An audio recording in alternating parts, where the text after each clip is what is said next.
जी हाँ, यहाँ पे आप लोग बिल्कुल ठीक पढ़ रहे हो। भारत एक सिंगल टापू पर 75,000 करोड़ रुपीस खर्च देगा डेवलपमेंट के लिए।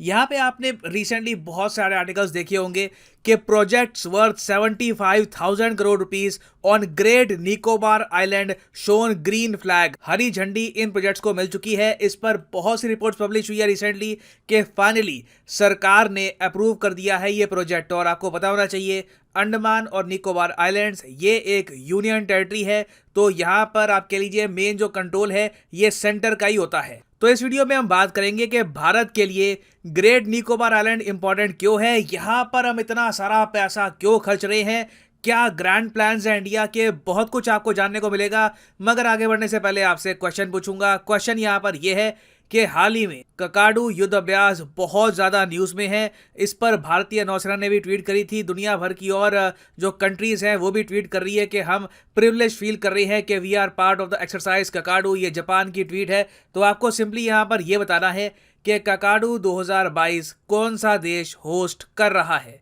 ये है यहाँ पे आपकी ऑप्शन, भारत, चीन, ऑस्ट्रेलिया या फिर यूएसए।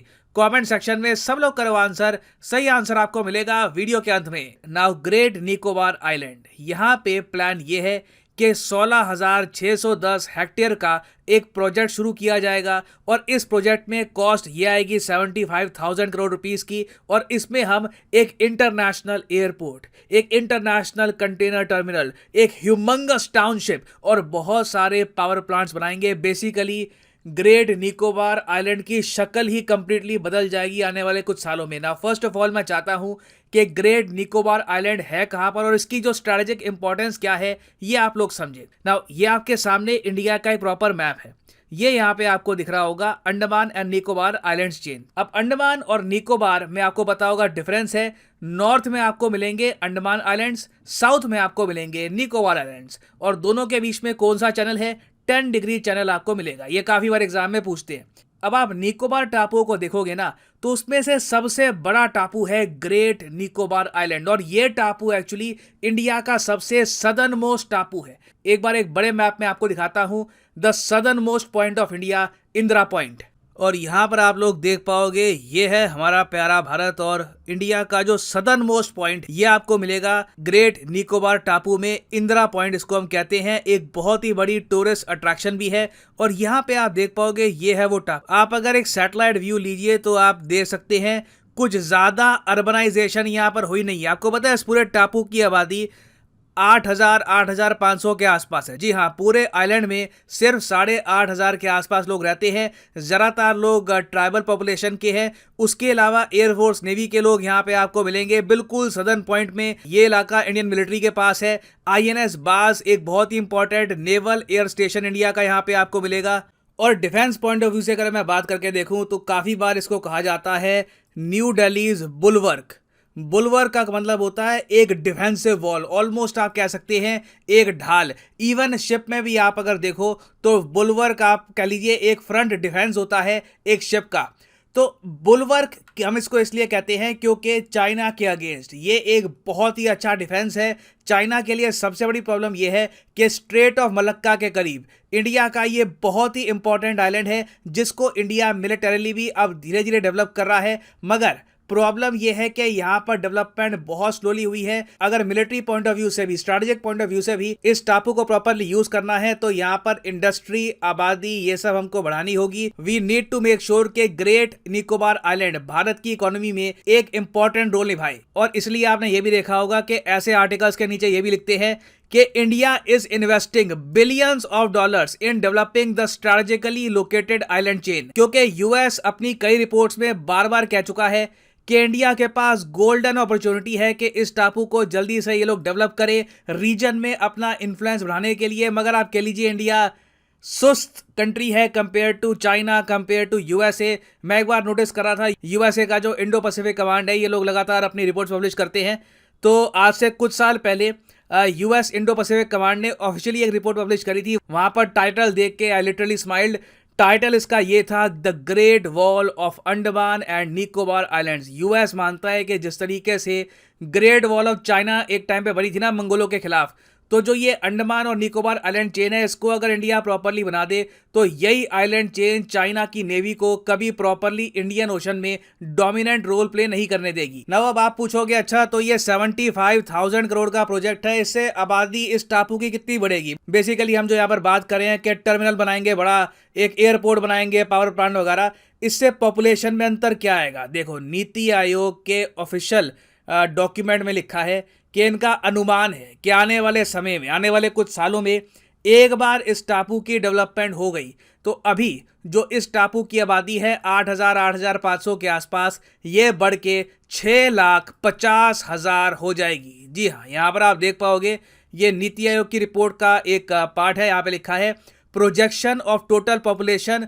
वर्किंग पॉपुलेशन होगी 2,60,000 और डिपेंडेंट पॉपुलेशन होगी यहाँ पर 3,90,000। और डिपेंडेंट पॉपुलेशन में ज़्यादातर ये मान के चलते हैं वो लोग जिनकी एज या तो 0 से 14 है या फिर 65 से ऊपर की हो चुकी है। और यहाँ पर आप देख पाओगे ये पीडीएफ है नीति आयोग की उस रिपोर्ट की, जहाँ पर बताया गया है कि नीति आयोग के हिसाब से किस तरीके से ग्रेट निकोबार आइलैंड की होलिस्टिक डेवलपमेंट हो सकती है। नीति आयोग इस रिपोर्ट में ये कहता है कि पहली बात तो great Nicobar island is a jewel of an island. इसकी आप लोकेशन देखिए, आप देखोगे मलक्का स्ट्रेट से कितना करीब है, उसके अलावा जो सुएज कैनाल से ट्रेड जाता है उसके ये कितना करीब है। नीति आयोग ने लिटरली एक मैप से यहाँ पर समझाया है। यहाँ पर आप देख पाओगे ये जो यहाँ पर लाइन है ना, इसको हम कह सकते हैं इंटरनेशनल सुएज फार ईस्ट ट्रेड रूट, क्योंकि आपको पता होगा ये यहाँ पे है सुएज कैनाल, ठीक है। इजिप्ट में यहाँ पे सुएज कैनाल हो गया, तो मेडिटेरेनियन से होकर जो भी शिपमेंट यहाँ से गुजर कर आगे उनको पहुंचना होता है ईस्ट एशिया में, यहाँ पर तो उनको ये जो ट्रेड रूट है ना इससे गुजरना होगा। और यहाँ पे आप देखो कितनी ज़्यादा एक प्राइम लोकेशन है ग्रेट निकोबार आइलैंड की। और नीति आयोग ने ये कहा है कि compare to Colombo port, Singapore port, जो ग्रेट निकोबार आइलैंड है ये बहुत ज़्यादा क्लोजली प्लेस्ड है east west international shipping corridor के। अगर हम यहाँ पे एक बड़ा कंटेनर टर्मिनल बना देते हैं तो इससे पहली बात तो हम ट्रेड भी यहाँ पर कर पाएंगे, जो बाकी इंटरनेशनल शिप्स है ये यहाँ पर डॉक भी करेगी, रेवेन्यू भी जनरेट होगा। और भारत के जो बाकी बहुत सारे पोर्ट्स हैं, जैसे फॉर एग्जांपल यहाँ पे आप देख पाओगे ये चेन्नई का पोर्ट है, यहाँ पे है भुवनेश्वर का, कोलकाता का पोर्ट है, यहाँ पर वेरियस और जो पोर्ट्स है उनसे भी जो प्रॉक्सिमिटी है इस आइलैंड की ये काफी करीब है। इन पोर्ट से भी जो शिप है ये भी काफी बार इस टर्मिनल में कर सकती हैं डॉक। और यहाँ पर आप देख पाओगे भविष्य में आपको ये टापू कुछ ऐसा दिखेगा। ये यहाँ पे आप देखो नीचे का पार्ट, यहाँ पर बनेगा इंटरनेशनल ट्रांसशिपमेंट कंटेनर टर्मिनल, मतलब कि जो बंदरगाह बनेगा मेन वो नीचे यहाँ पे आपको दिखेगा। उसके अलावा इंटरनेशनल एयरपोर्ट बनेगा यहाँ पर इस इलाके में, फिर पावर प्लांट जो है ये यहाँ पर बनेगा एक, फिर उसके अलावा एक मेगा टाउनशिप बनाई जाएगी, क्योंकि जब 6.5 लाख लोग आएंगे तो ऑब्वियसली उनके लिए जगह भी चाहिए होगी, तो वो लोग इस इलाके में रहेंगे। बाकी जो ऊपर का इलाका है वहां पर पेड़ बने रहेंगे। ऐसा नहीं है कि दूर से आप देखोगे अचानक से सब पेड़ गायब हो जाएंगे, एवरीथिंग विल चेंज, मगर डेफिनेटली इन द फ्यूचर ये टापू आपको बहुत ही डिफरेंट नजर आएगा। मगर कई एनवायरमेंटल एक्टिविस्ट यहाँ पर ये कह रहे हैं कि देखो इस पूरे प्रोजेक्ट में ना कई रिपोर्ट्स ने ये कहा है कि टोटल 8 लाख से भी ज़्यादा पेड़ काटे जाएंगे। अगेन ये एस्टिमेट है कई एक्सपर्ट्स का, वो लोग कह रहे हैं कि इतने पेड़ काटने पड़ेंगे तभी जाकर ये जो सारी टाउनशिप है, जो यहाँ पे इंटरनेशनल एयरपोर्ट वगैरह है, ये सब बन पाएगा।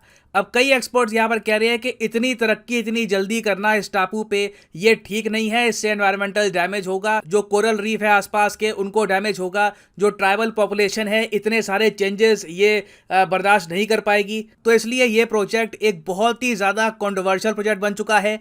एक तरफ सरकार कह रही है कि ये प्रोजेक्ट ग्रेट निकोबार को इंडिया का एक बहुत ही बड़ा एसेट बना देगा स्ट्रेटेजिक पॉइंट ऑफ व्यू से, इकोनॉमिक पॉइंट ऑफ व्यू से। दूसरी तरफ एनवायरमेंटलिस्ट कह रहे हैं कि इससे इस टापू को इररिपेयरेबल डैमेज होगा, ऐसा डैमेज होगा जिसको वापस हम रिकवर नहीं कर पाएंगे। और ऐसा नहीं है कि सिर्फ एनवायरमेंटल एक्टिविस्ट ही ये सब कंसर्न जता रहे हैं, इवन यूएन बॉडी ने रिसेंटली भारत को पूछा था कि जो प्रोजेक्ट्स आप यहाँ पर बनाओगे क्या आप वहाँ पे इंश्योर करोगे कि ट्राइबल पॉपुलेशन को प्रॉपर स्पेस दिया जाए, उनको डिस्टर्ब नहीं किया जाएगा, जो एनवायरमेंटल गाइडलाइंस हैं ये आप फॉलो करोगे।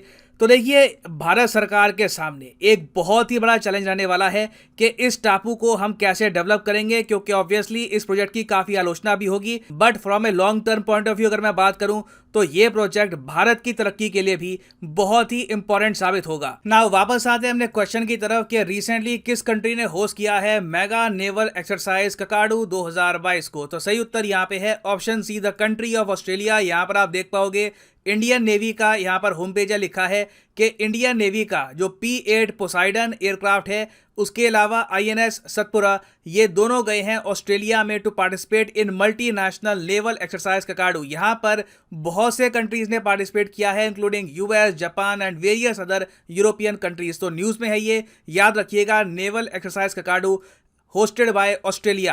फाइनली यहाँ पर मैं ऐड कर दूं कि 16 सितंबर को अनअकैडमी की 20% सेल खत्म हो जाएगी। ये सेल अभी के लिए अनअकैडमी के सारे कोर्सेज पे है, bank, SSC, UPSC, NEET, IIT, JEE। तो कमेंट सेक्शन में जाइए, यहाँ पे आपको मिलेंगे सारे link. For example let's say आप प्रिपेयर कर रहे हैं फॉर UPSC, क्लिक करिए UPSC पर और यहाँ पे आप परचेज कर पाएंगे UPSC के कोर्सेज। और जो यहाँ पे आपको डिस्काउंट दिख रहा है ना, अभी यहाँ पे लिखा हुआ है 20% डिस्काउंट, ये 16 सितंबर को खत्म होने वाला है। तो यूज करिए कोड PD10 और सीधा 20% यहाँ पे आपको डिस्काउंट मिलेगा। ये डिस्काउंट 16 सितंबर के बाद खत्म हो जाएगा। So make the best use of the discount while it lasts.